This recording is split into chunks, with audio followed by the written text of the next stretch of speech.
This episode of The Couch is proudly supported by Crown and Andrews Board Games. Fun for the whole family. And Scoot Airlines. Get out of here with Scoot. Hello Australia, welcome to another Couch, episode 612. Let me tell you what's on the show today. Thanks to Scoot, we're giving away another fantastic trip every month flying around the world. So stay tuned, we'll tell you how you can do that as well. Talking NDIS today with Sarash Rajan and Nisha very soon. Heartworm prevention in dogs, we're talking to our vet today. The Fit for Life campaign is coming in and Nisha's going to be talking to the City of Melville about that one. We're going to talk about hair restoration. Of course, don't look at me when we say that. With Dr. Jennifer Martinic. Stay tuned.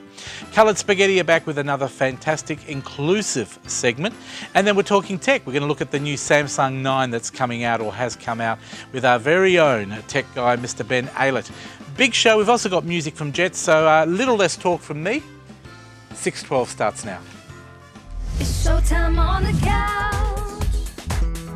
It's showtime on the couch. You can see it from your house. You can see it from your house. It's showtime on the couch with Fred. And the best in town. Yeah, it's showtime on the couch. Welcome one and all to another episode of The Couch. Thanks for your company. Let me tell you who's opening the show today. She's a young girl. She's only 12 years old, Holly Brown, and she's opening the show today with a beautiful song called Fight Song. Here it is.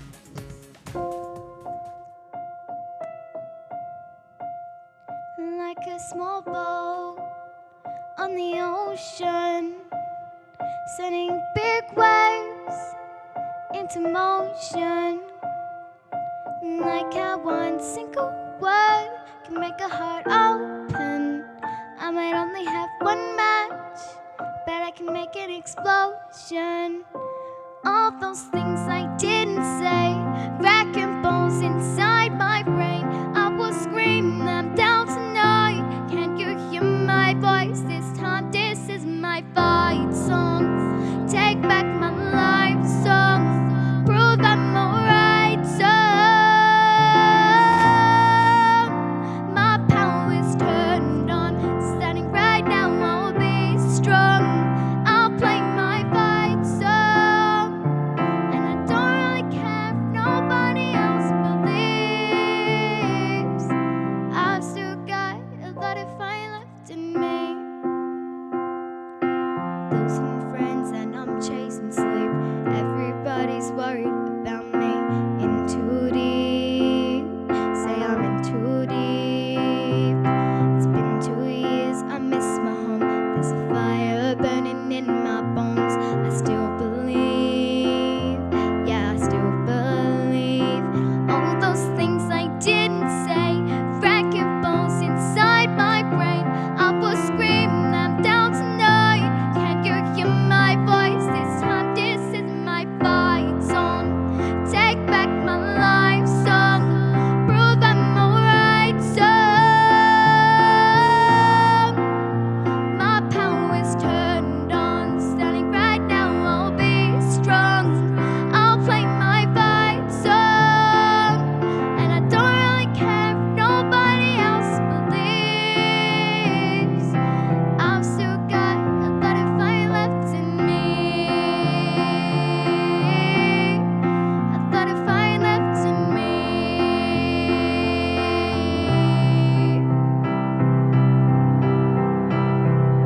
Like a small boat on the ocean, sending big waves into motion.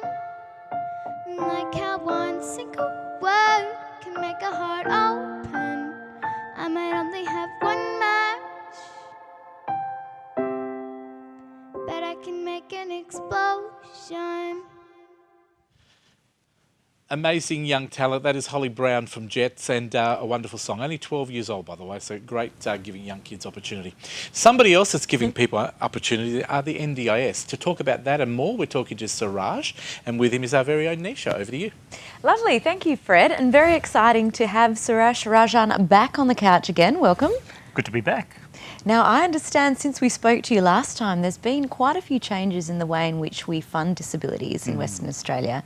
So the state government's done a bit of work with the federal government, and we're rolling out the NDIS. What impact does that have for us? Look, quite significant impact because the NDIS, which has been rolled out in every state, and we're the only state that had been holding out saying that we wanted to have our own system here. That's changed now. The McGowan government has signed an agreement with the federal government, and the NDIS will then be rolled out here. The NDIS is predicated on converting the whole disability system to one that is what they call self-directed. So it's the person with disability that will be receiving the funding from the federal government, and they will then use that funding to go and buy services that they want. So you know, they may go to organization A, organization B, and we happen to be one of those organizations that's providing that service. They'll come to us and say, we would like to buy X number of hours of service, and this is exactly what we want. What it has done is that it's become the whole system has become so self-directed. It's what I, as a person with disability, can demand and can ask for, and it's exactly what I want. Whereas what used to happen in the past was that organizations would be funded, they would provide the services, and it was up to you to go and buy those services. But we've now changed it around to say, the person with disability is the person who's going to make the decision as to what they want and how they'll receive it and how often they'll receive it. So it's quite a significant change. Yes, I can imagine that's very impactful from a service provider's perspective. Look, from a service provider's perspective, it really does now convert all service providers to try and understand exactly what it is that people with disability want. It is not myself as a service provider saying, this is what I do, you have to take that because that's all you're going to get. Now it's up to me to say, well, what exactly do you want? And how can I give you that service? And you know, what's the cheapest way I can do it so that you can get more services for your dollar? It's going to mean it's going to be a very much more competitive industry. There'll be some services that used to be funded by the Disability Services Commission, which will not be funded by the NDIS. But in the main, it's very much about what people who with disability want to get. So again, it comes back to just identifying who it is that actually wants the service, what services they want, and how much they're prepared to pay for it, and and how often they want the services as well. So it's very much driven by the person. Well, hoping that's a strong continuous quality improvement focus as well from a provision perspective. Yeah, look, that's very much what drives the NDIS and the NDIA. That's right. It's all about the people, and at SMP you do some wonderful work. Tell us a bit about some of the trips that you've got coming up. Yeah, look, we've been sitting down and organising our trips for the next 12 months, and we've decided for the first time to actually go international. Up to this point, we've been doing those trips to Sydney and Melbourne and Brisbane, and we would fly people with disability over to those places and then embark on a cruise for 7 days or so. We had the opportunity this time to actually look at New Zealand as an option, and so now we're flying people to Sydney, and then we're going on a 7-day cruise around the 2 islands of New Zealand, so 7 or 8 days.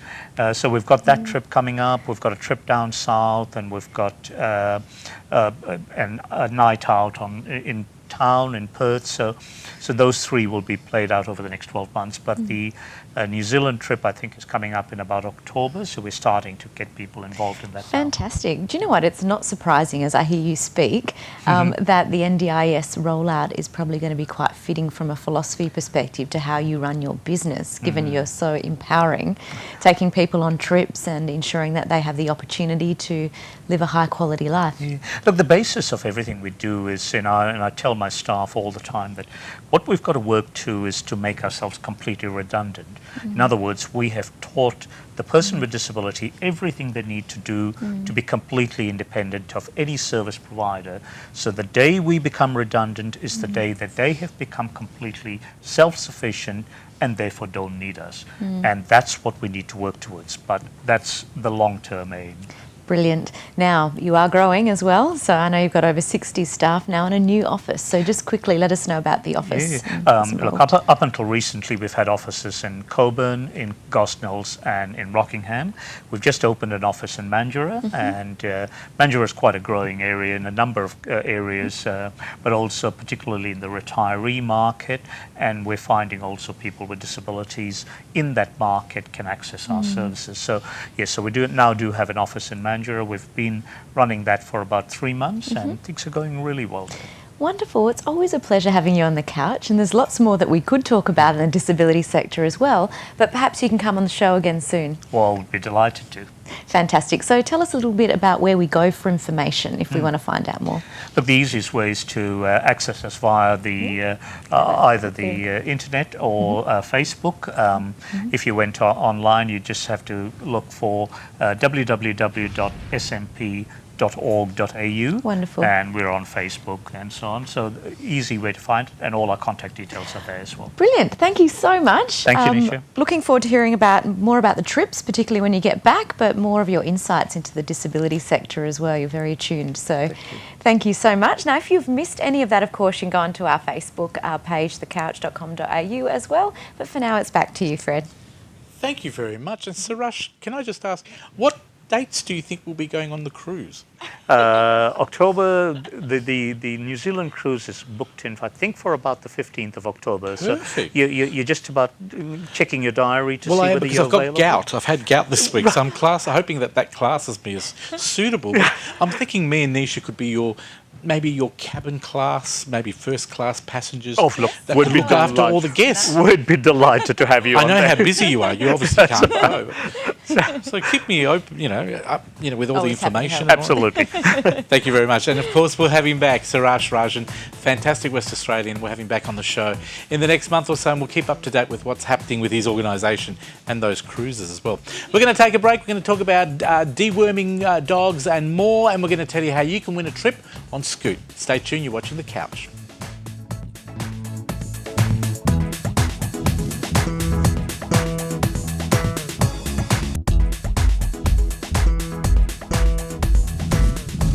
Hello, little rabbit. I'm going to eat you. Hello, everybody. It's Easter. I forgot. Our floor manager, Paris, said to me, Fred, it's Easter. You forgot to say Happy Easter, everybody. Hope you're having a wonderful Easter day. I hope you're sharing it with family, loved ones, or maybe with lovers. Doesn't matter. Whatever you're doing on Easter Day, make it a good one and eat heaps of chocolate because you're allowed to today. So thank you to everybody for watching today. Now, we're going to talk from eggs. I suppose if we gave Easter eggs to dogs, it may cause heartworm. But we've got an expert in today, Cherie McDonald from Pets and Vets WA.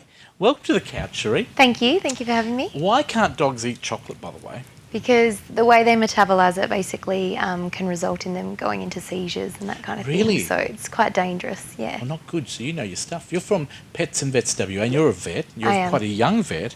Yeah. And Yeah. today we thought, because it's, April's usually a wet season, we're expecting a bit of rain, and also winter coming up very soon, Yes, yes. we thought we'd talk about heartworm. Tell us what it's all about. Yeah, so basically heartworm is a pretty nasty parasite that's Mm-hmm. spread from an infected dog to a non-infected dog via mosquitoes. So they basically just have to bite the infected dog and they'll spread it that way. So with wetter months and higher rainfall, you get stagnant water and therefore it's an ultimate breeding ground for mosquitoes.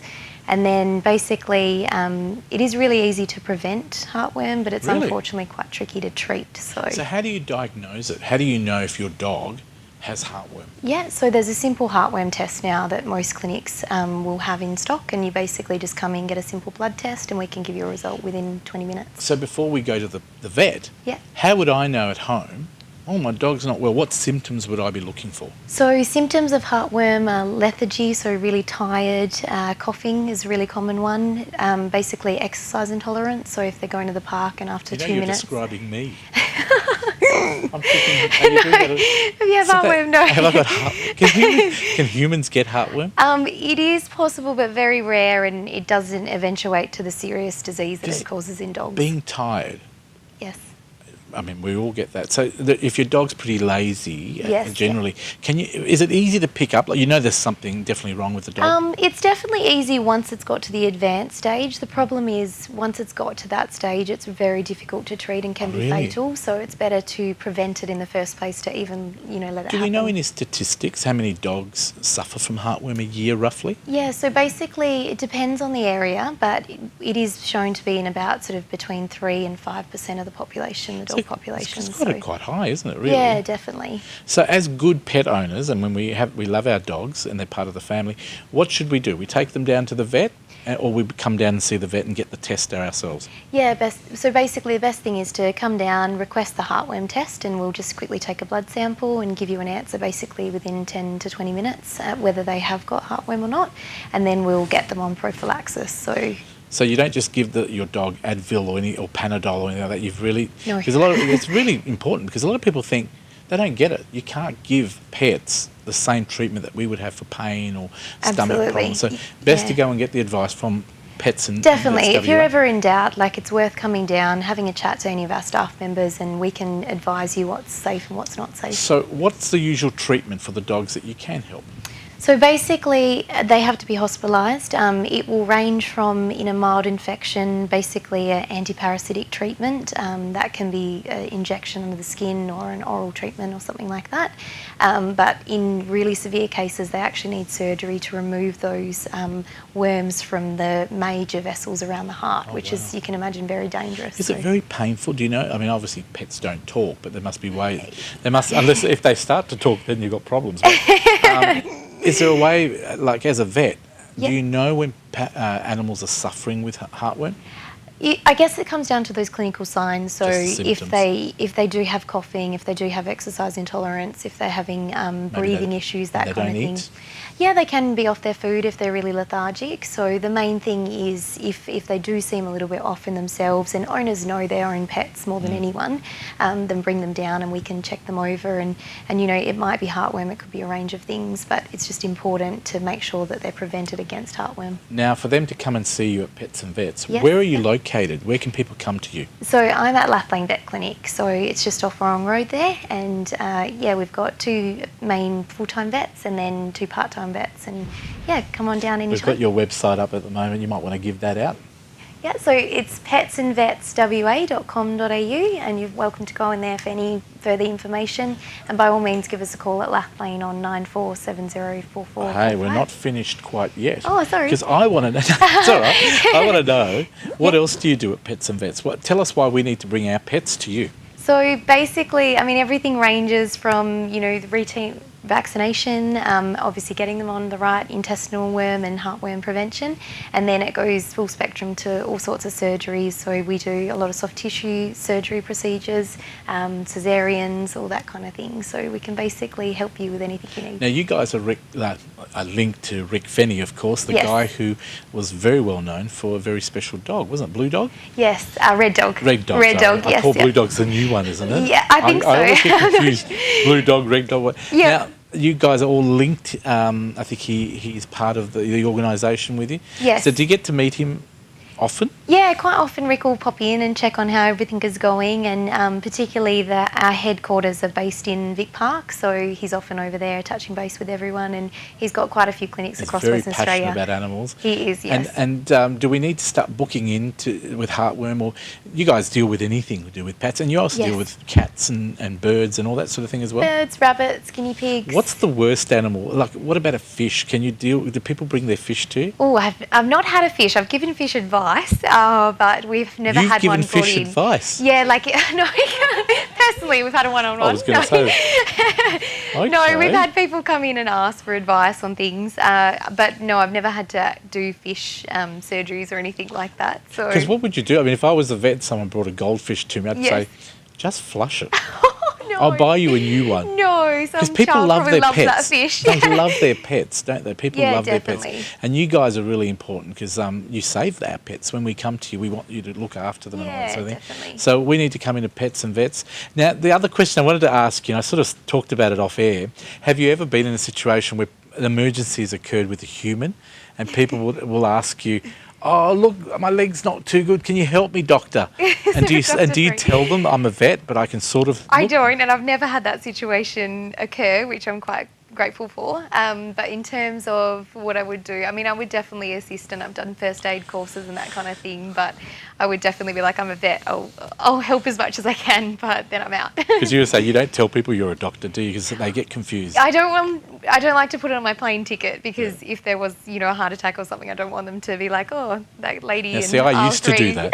I used to put that I was Dr. Fred Mafrica. That way people give me business class, but no Oh, more. really? But then I had to cure all the heart attacks and everything, and I'm like, guessing here's an Advil, here's a Panadol.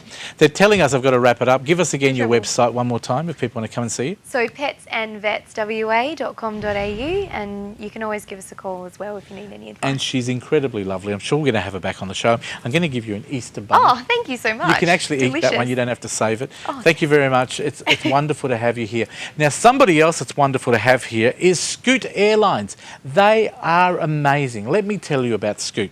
They are giving away 2 return tickets every month. Now, you could be flying to Athens, Male, Berlin, Singapore, China, Cambodia, Malaysia, Indonesia, Hong Kong, and many more locations in the Scoot network.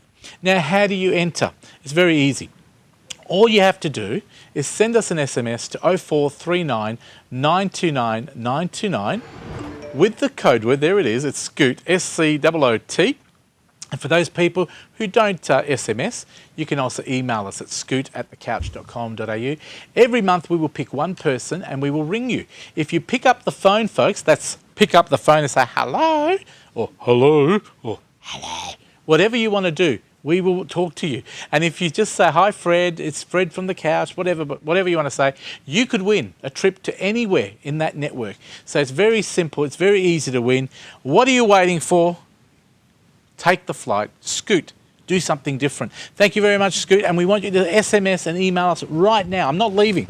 I'm staying here. I'm not even going to Nisha until you ring our numbers now. 0439 929 929. You know my number. It's been the same for the last 20 years. And email us at scoot@thecouch.com.au. You just need to give your name and address and that code word Scoot on the email. And they're telling me that's enough promotion for Scoot because Nisha is waiting over yonder to talk to another guest. Over to you, Nisha.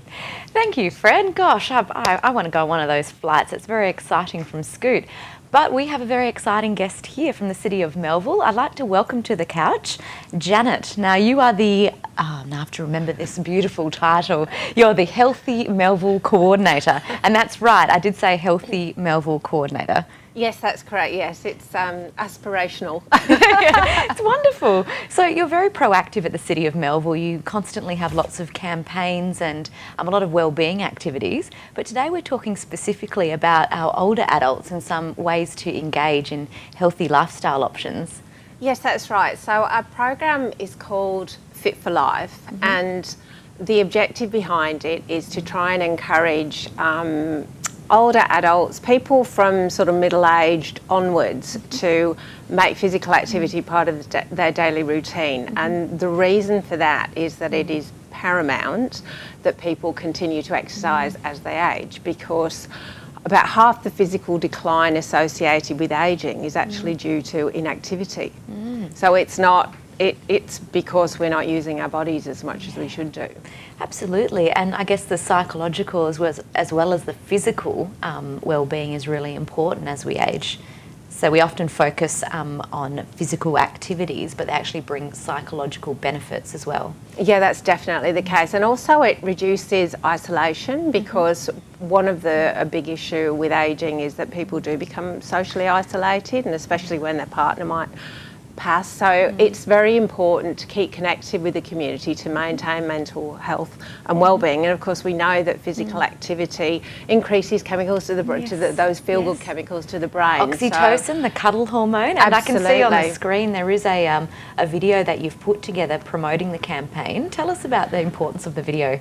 The video is sort of the cornerstone, because what it tries to do is show that exercise shouldn't be a chore. It should be something that people can really enjoy, and there are lots and lots of different ways that you can exercise. It's not just about going to the gym or going for walks or doing push-ups. There are 1,000,001 different things that people can do, and so it's really important that people find something like doing and exercise with friends, make it a social occasion, go and have a coffee afterwards, picnic, whatever. But it's about trying to show the real positives that you get from exercising and physical activity. So within your capability set, so if people are sitting there thinking, oh no, I don't feel like I'm fit enough to go for a run, it's not about that, right? It's about even going for a 5-minute walk is better than nothing. Yes, right. It's doing something.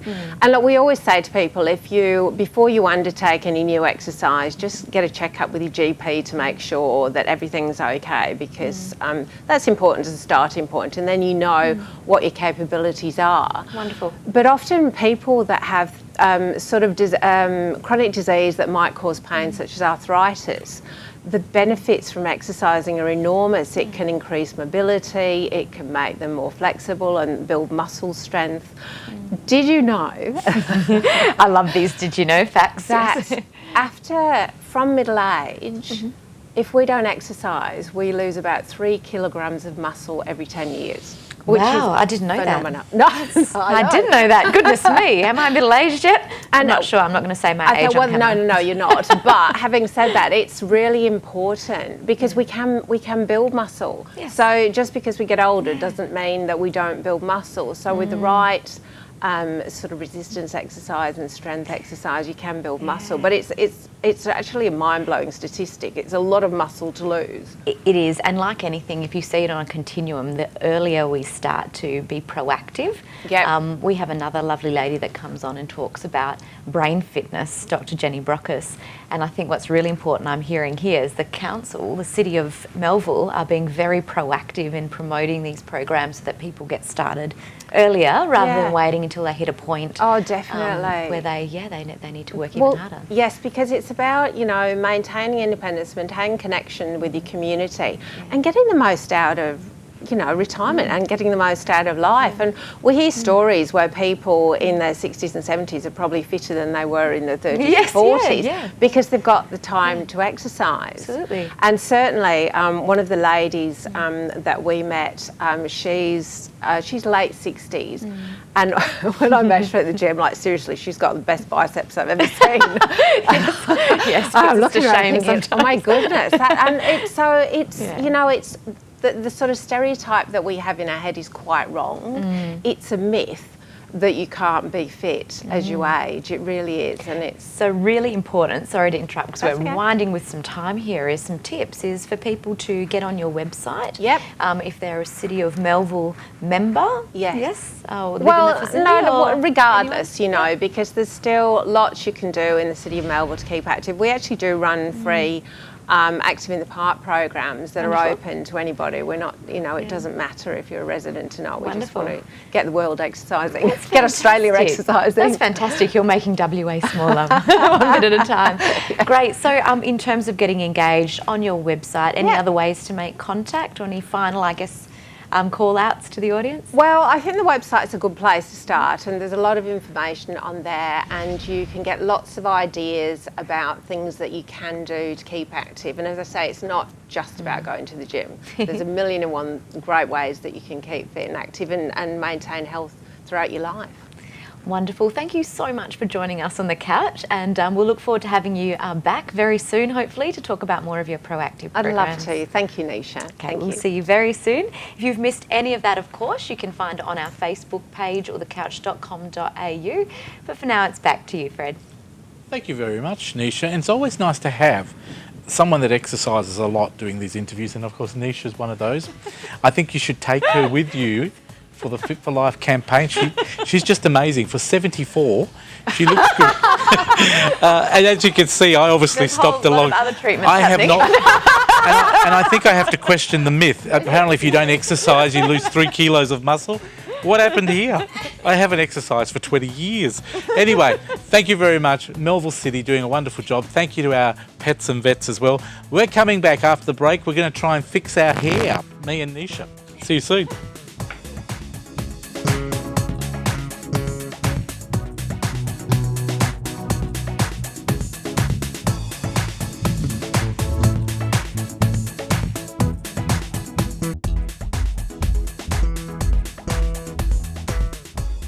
Hello Australia, welcome back. Happy Easter to all those people who are having a wonderful day out there eating all their Easter eggs. We won't get into it until after the show. Now, if you're wondering what's happened, I've restored my hair on my own. But you don't have to do that anymore, because if you want hair restoration that works and is safe and is done really well, Nisha's got Dr. Jennifer with us today. Dr. Jennifer Martinic, over to you. Thank you, Fred. Yes, I'm so pleased to have Dr. Jennifer Martinic back on the couch. Welcome. Hi Nisha, it's great to be here. Now, you are a pioneer in this area of hair restoration, and really importantly today, and you've been on the couch before obviously, but today we're really going to talk about what parts of the body that you can actually do hair restoration as well. Is that correct? Well, I guess the turning point for the whole hair restoration industry or surgery was in 1991 when Professor Bobby Limmer from Texas managed to introduce single follicle transplanting. Okay. And so that meant, it was groundbreaking, because it suddenly meant that we could start restoring hair in very specific areas such as eyebrows, beards, moustaches, body hair. All these things were kept possible because of this very minute unit. I had my bit to play in this because I was the one in New York in 2003 when I actually introduced the concept of cosmesis. Cosmesis. So Tell us about cosmesis. What is it? Cosmesis are the little changes that a doctor or a surgeon can undertake during the procedure to make it artistically a better outcome. Things like angles, direction, So mastery of your orientation. craft, really. Well- Mastery of the procedure. It is, and that embellishes or includes a lot of the Martinic technique, which is trademarked these days. Wonderful. So tell our audience a little bit about, because I know that some people may have not seen your last segment, but what you do in your surgery here, because you've been working for a very long time in this area. Yes, and teaching overseas for over 25 years, Yes. I've now discovered. And you've just got back from Dubai as well, where you've really you've spoken to a lot of international doctors. I did, yes. Lots of different talks. Yeah, fantastic. So first of all, if we start with your work here in Western Australia, tell us a bit about your surgery. Okay, so I'm the only full-time hair transplant surgeon in Australia, so hence I work half my time here and half my time in Sydney. But so what I do is, obviously patient selection is really important so that you have a person who you can meet their expectations and that they really do need surgery, and you have to identify that they genuinely have a condition which will respond to hair transplanting. So essentially this is the permanent hair on the head, and you take out as many follicles as you require. You have a team of highly trained technicians, one who's been with me for 14 years. And these follicles are divided up under the microscope. And then, if you look at each little follicle, my whole world, by the way, is made up of 4 millimeters. That's the average length of a hair. So if I'm out by a millimeter, I'm in the wrong place.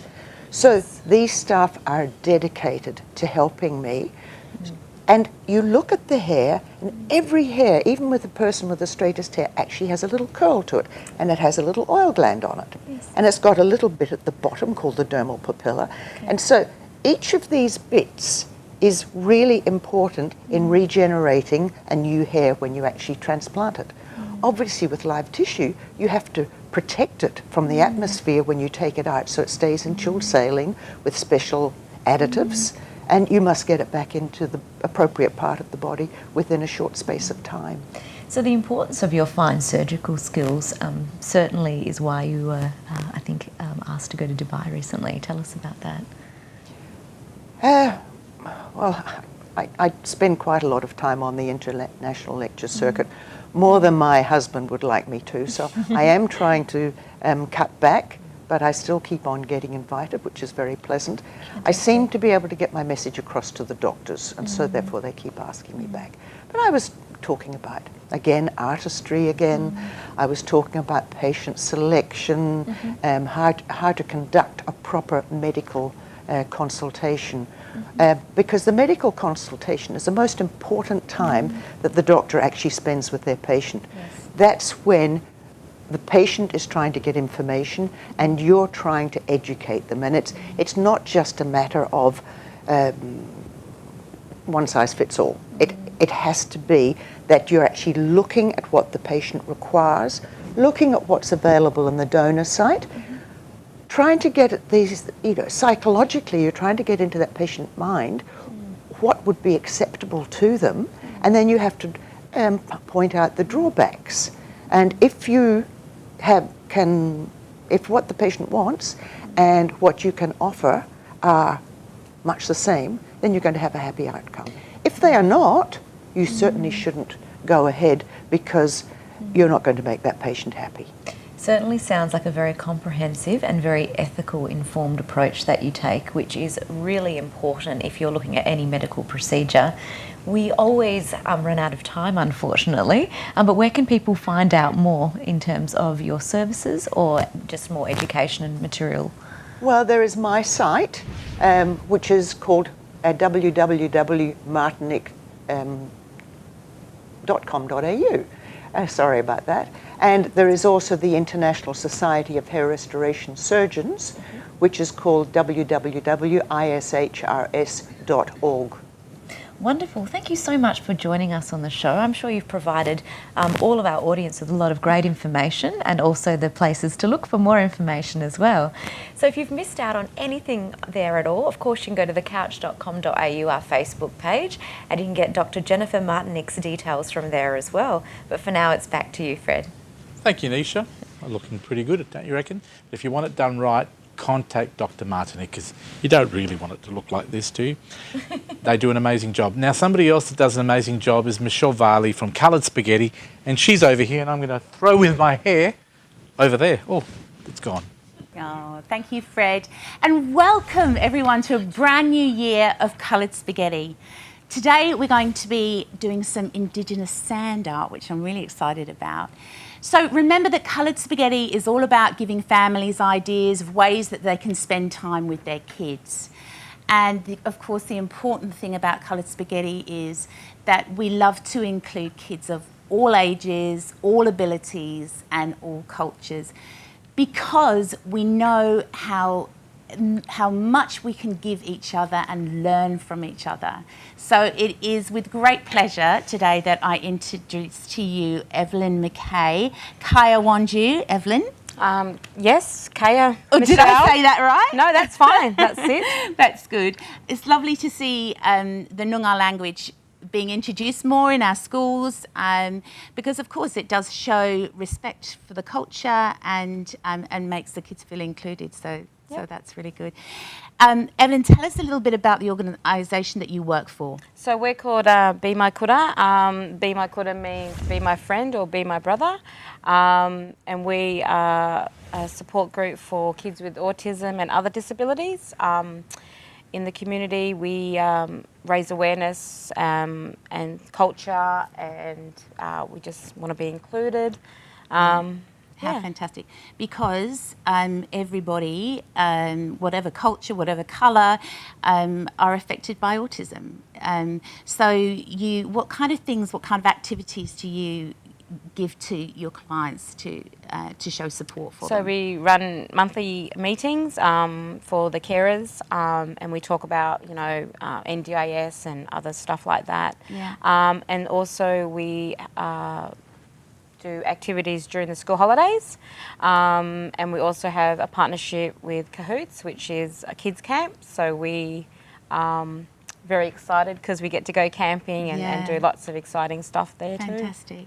So how can people get in contact with you? Well, we're on Facebook, so under Be My Kura Aboriginal Support Group, just send a message or like us and follow us on Facebook. Awesome. What a fantastic resource. And does it cost any money for anyone to join? No, we are always looking for volunteers. Yeah. Male mentors. Yeah. And majority of the kids are males and highly functioning autism. Fantastic. So good to hear. So let's now say hello to some of these lovely kids. Cool.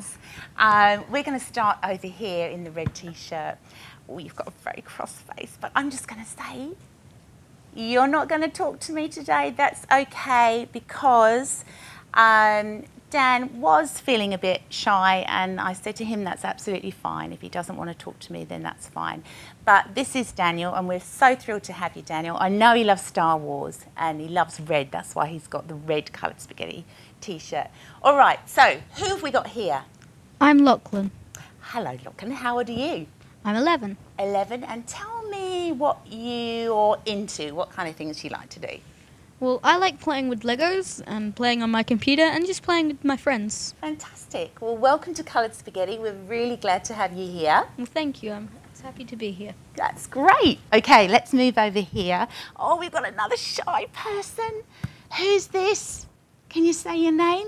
Hey, this guy was my helper. It was my real helper earlier. He came to see when we were going to be going in, but that's okay. That's all right.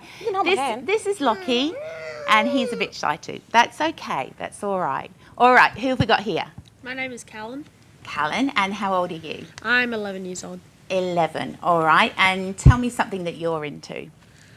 Like Lachlan said, I like playing games with Lachlan a lot. Oh, okay. Like computer games. So is he your kura? Yes, like very, very close. Okay, all right. So kura, the word kura, is not just for blood brothers, but also Meaning friend. fantastic. I love that name. I love that word. It's awesome. Okay, all right. Let's get on with this activity. So we're straight away going to pour out some sand just in front of you there, in front of you there, and there's some for Dan, and there's some for you. Okay, so Evelyn, you just go for it. You tell us what we're doing. So today's activity is sand art. We've all got an animal each. Dan's got the emu. Daniel's going to do the animal track that the emu makes. Lachlan's got, what have you got? Echidna. And other Lockie's got kangaroo and, thank you. Cool. Now, you two boys, Dan and Lockie, are absolute experts on this. Can you show us, Dan, can you show us how to do your emu? Are you actually doing it now? Oh, you've got something to use it. Thank you, to Dan. Make the That's so shape cool. with. Awesome. All right, we're going to come back and have a look at that in a minute. Lockie, when we were practicing, you were doing something with your fist. What were you doing? Can you show me? That's the koala. The koala?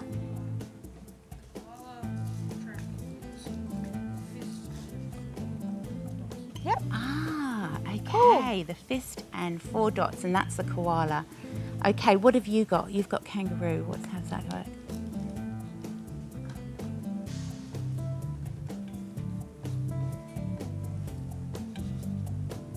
That is incredible. Well done. Awesome. So that's a picture of the kangaroo, and let's have a look on the other side. Fantastic. Cool. That's Thanks, really Lockie. cool. Now, what did you have? Can I hold the echidna up so everyone can see the echidna? And how do we make those? So just with a swipe, and have a look here, that they are the footprints. Okay, so how important is it to have these kind of cultural activities? Very important. Our culture, we need to keep it going, and through Nyunga language or Activities like this, like art, music, and I just Dancing. want to show the guys this at home. This book is called Visiting My Mob. It's about an Aboriginal boy who has autism. It's not just for Indigenous kids or families, it's for everyone. And it is so relatable. I love it. Please try and have a look at it on, just look it up on Google as a PDF and you can download it. It talks about how children feel when they've got autism and tools that they can use to calm them down. All right, we're going to have to go. That time has gone so quickly. Can I have a big wave from everyone smiling into that camera? Say bye, everyone. Bye. Thank you, Michelle, and have a look at my beautiful hair that's grown back on my chest. See, Dr. Jenny? It does work. Oh, we'll be back with more of The Couch right after this, talking technology.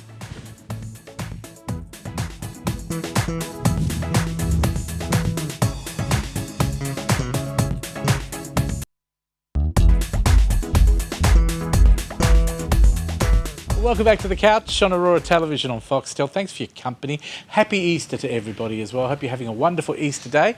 We're going to wrap up the show with our last segment now. We've got our tech guy back. We haven't had him for a while, 4 months in fact. He's back. Ben Aylett, thank you for coming in. Thanks very much for having me. Welcome 4 back. months. Now, I just want to know, Yeah. why did you change your website address?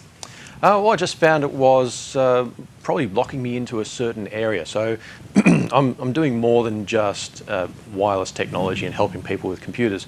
I'm now also doing public speaking, security analysis, just all sorts of things. So you do more than just, like the old Caltex commercial, we do more than sell petrol. That's right. You do more than just IT support. That's right, yeah. Fantastic. I do So a what bit are the of stuff that you do? So at the moment, I'm engaged heavily in a big project, and it's all about cybersecurity. So I'm helping a business get up to speed with cybersecurity so they can get over the line for this multi-million-dollar project, which is really, really exciting. I also do public speaking. People can call you out and you can talk about all different things. That's right. I also do media appearances, of course, and I just try to help businesses with more than just fixing computers. Soon we will never see you on the show again. You'll be that busy, but you've got something I'll with never you forget today, you a little guys. bit of a toy. I have. You with your phones. I'm very fortunate to have some good friends in the telco business, otherwise known as Telstra. So big shout out to those guys. They are wonderful, Telstra. They are good. They've got the fastest network in the world, possibly. That's and how we connect. They've given me, nice. They've given me this Samsung Galaxy S9 I like to the take look for of a spin. It looks really nice. The actual design looks different. The design is similar to the previous ones, but what they've done is they've made the screen to phone ratio bigger. So that basically means More more screen. screen, less phone. And that's pretty important, isn't it? Because everyone likes to watch their movies now on It there, is. watch their TV, Yeah. play their games. Exactly. And the screen quality is just outstanding. I don't think I've seen many phones with a screen this good. It is very sharp, very clear. The colours are brilliant and very good. deep. And I believe they've got a good camera. The camera is out of sight. It's just amazing. Now, is it true that you took this footage that we're about to see? Yes, I took this footage. Okay, so what we're about to see Yeah. is footage that I've taken with just this phone. Serious? Seriously, everything All right. you see has been taken on this phone. I've only spliced it together in an editing suite. You're actually very good at editing. I watched this myself. I thought it was a commercial. Yeah, so when you see, okay, so that slow-mo you're seeing right now, that has been shot at 960 frames per second Wow. out of a phone. The colours are amazing. The colours And just high pop- definition? Yep. So it captures 960 frames per second at high definition. So that's, what was it, 1080. Pretty good. 1080p, yes. And it's just Now, I have amazing. to ask you, compare it to an iPhone, because I've got an iPhone. How does it compare with quality and specs? Build quality and specs are very, very similar. The difference being in the camera.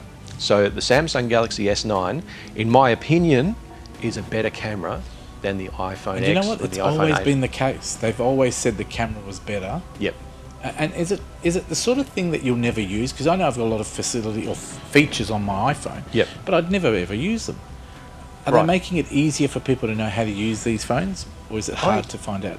The technology, day by day, is getting easier to use. So the same sort of features that we had 5 years ago would have been really hard to find and really hard to implement. These days, it's tap a button and you're away. I love the quality, hey. The quality of that camera Yep. is amazing high definition. It Very is clear. fantastic, yeah. Just incredible. Yeah, well, something I said as I was posting all these things to social media, I realised that this slow-mo is so sharp and clear and crisp. I was just saying every grain of sand, every drop of water is captured. What's it worth? This one is worth $11.99, so that's $1,199. Still reasonable. Still reasonable, and if you want to get it on a plan, it's $99 a month, and it's yours. And you usually get all these little benefits, folks, so look into it. Especially, I'm with Telstra, Yep. but there's a lot of plans out there, but the Telstra ones I can tell you about, they offer you Foxtel Now and, Yep. and incredible generous data. I get 70 gig of data on Telstra, so I'm never complaining. I love Telstra. Yep. That's how we connect, Yep. as I always say. Yeah. But anything else you want to tell us about the phone? Well, a lot of the quality that it's getting out of its photos, and it's also got excellent low light performance, is if we were to really get in tight on the camera, when that sensor there is tiny, it's Get also... LED close up on it. Can we get really, really close? Really, really close? That's really close. Okay, so we have got a tiny little mechanical iris or aperture, Yep. and so that will adjust automatically to low light as well as bright light conditions. So it's using the same sensor, but they are mechanically able to restrict the light when it's very bright and then open it up when it's really dark, and it just means you get good performance whether it's light or dark. Fantastic. Yep. Another little tidbit if we got a Yep. second. Yep. Recently, Telstra has just broken the phone speed barrier. They've got over 1 gigabit per second using Telstra 4GX. Wow, and I'm on that myself. And we're not even 5G yet. It's Australia's favourite network. It's Australia's fastest network, and probably, good value for money, I think. Look into telstra.com.au or telstra.com, or go into a Telstra store. Absolutely. Thank you very much. Ben Aylett, if you want more information, of course, you can pick him up on his website, which is benaylett.com. Nice and easy now. There it is on screen. I'd love to have you back to talk about what's happening with Facebook. Yep. And I know we've got another phone for the tradies as well, which is amazing. Oh, yeah. We didn't get time to talk. What model is this one? That's the Telstra Tough Max 2. So if you like the Tough Max, you'll love the Tough Max 2. Fantastic, tough man himself, talking tough, talking technology. That is the show for this week. Just before we go, just quickly, Michelle did show you this fantastic little book made by Rocky Bay. For those people who didn't miss who did miss the details, you can go and actually look it up yourself on their website. It is rockybay.org.au, and I've been told there is a PDF version that you can download for free. The book is free, so Rocky Bay can send it out to you, or you can get it online yourself. Thank you to Ben. Thank you to all our guests. Have a wonderful, wonderful Easter. Thank you to all our wonderful crew from TAFE. We'll introduce them next week and the week after. And thank you to you for watching again. And I'll see you next week. Time to go out with a wonderful music clip. It is, of course, Courtney Ridgewell. Here she is. We'll see you next week. Bye-bye.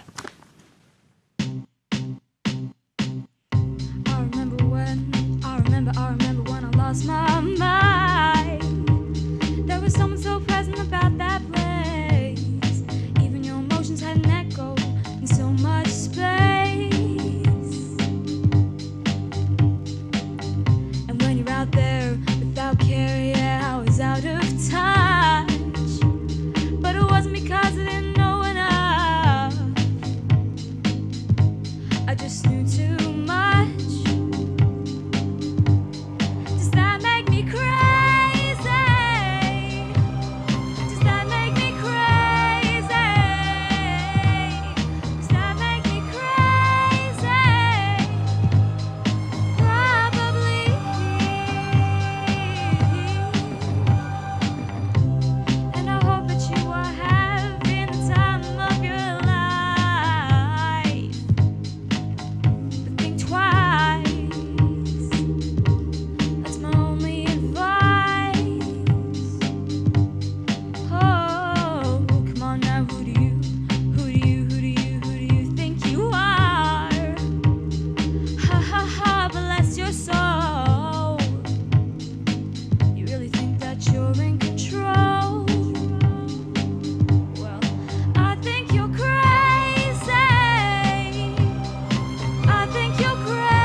This episode of The Couch is proudly supported by Crown and Andrews Board Games.